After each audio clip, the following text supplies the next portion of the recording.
The Carbonari were a clandestine revolutionary society that emerged in Italy during the early 19th century, playing a pivotal role in the struggle against autocratic rule and foreign domination. This secret society, whose name translates to charcoal burners, originated in the Kingdom of Naples and soon expanded across the Italian peninsula, becoming a formidable force in the broader movement for Italian unification. Although the Carbonari were ostensibly dedicated to liberal and nationalist ideals, their methods were often shrouded in secrecy, involving subversion, insurrection, and political assassinations. Their activities laid the groundwork for subsequent revolutionary movements, influencing figures such as Giuseppe Mazzini and Giuseppe Garibaldi, who would later play instrumental roles in Italy's eventual unification. However, the Carbonari were also linked to acts of political violence, including assassinations and conspiracies aimed at destabilizing ruling regimes. Their history is a complex tapestry of idealism, radicalism, and underground warfare against oppressive authorities.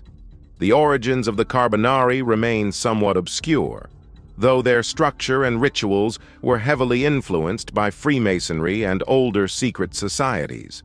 Some historians speculate that the group evolved from earlier resistance movements against Bourbon rule in southern Italy, drawing upon the traditions of local charcoal burners who lived in remote areas and operated outside the control of the state. The Carbonari adopted a hierarchical system with strict codes of secrecy, using symbolic language and elaborate initiation rites to maintain cohesion and safeguard their members. They divided themselves into cells, ensuring that only a few individuals knew the identities of their fellow revolutionaries, a strategy designed to prevent infiltration by government spies. The secrecy surrounding their activities and their use of clandestine communications made them particularly effective at organizing uprisings and spreading revolutionary sentiment. Throughout the early 19th century, the Carbonari led several uprisings against monarchical and foreign rule, often facing brutal repression. Their first major insurrection occurred in 1820 in the Kingdom of Naples, where they sought to establish a constitutional monarchy in place of Bourbon absolutism.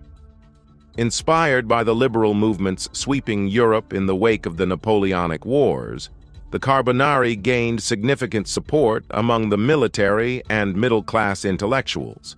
They succeeded in forcing King Ferdinand I to grant a constitution, but their victory was short-lived.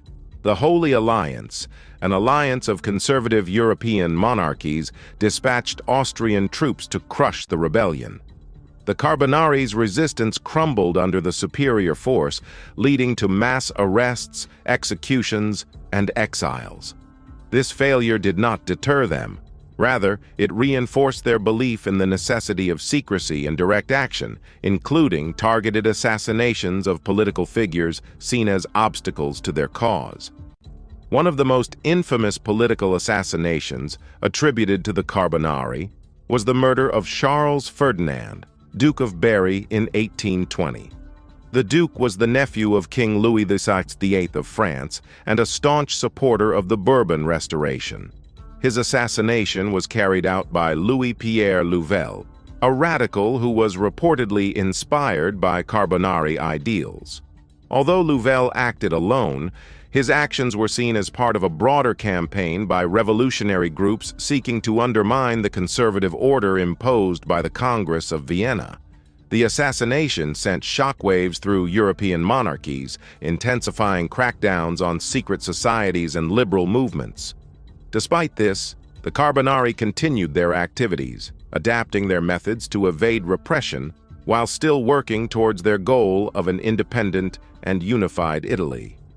The Carbonari's influence extended beyond the Italian peninsula, inspiring similar revolutionary movements across Europe. In France, Spain, and Portugal, secret societies modeled on the Carbonari emerged, each aiming to overthrow oppressive regimes and establish constitutional governance. The 1820s and 1830s saw a wave of uprisings fueled by these organizations, though most were ultimately suppressed by reactionary forces. The Carbonari themselves suffered a major setback in 1831 when another uprising, this time in the Papal States, was crushed by Austrian and Papal troops. The failure of these insurrections revealed the limitations of secret societies in effecting large-scale political change, as their decentralized structure and reliance on conspiracy often left them vulnerable to counter-revolutionary measures. Moreover, their reliance on secrecy and a lack of coordination often hindered their ability to create lasting change. Many of their plans were discovered and neutralized by authorities before they could fully materialize, demonstrating the challenges of operating as a clandestine movement against well-organized and well-funded governments. Despite these setbacks, the Carbonari's legacy endured, particularly in the formation of more structured nationalist movements. Giuseppe Mazzini, a former Carbonaro, recognized the shortcomings of the society and founded the Young Italy movement in 1831, advocating for a unified Italian republic through coordinated and public political action rather than secret plots. While Mazzini distanced himself from the Carbonari's methods, he acknowledged their role in awakening the Italian populace to the idea of national unity. Many former Carbonari members went on to join movements that played direct roles in the Risorgimento, the decades-long struggle that ultimately led to the unification of Italy in 1861 under the leadership of Victor Emmanuel II and the military campaigns of Giuseppe Garibaldi.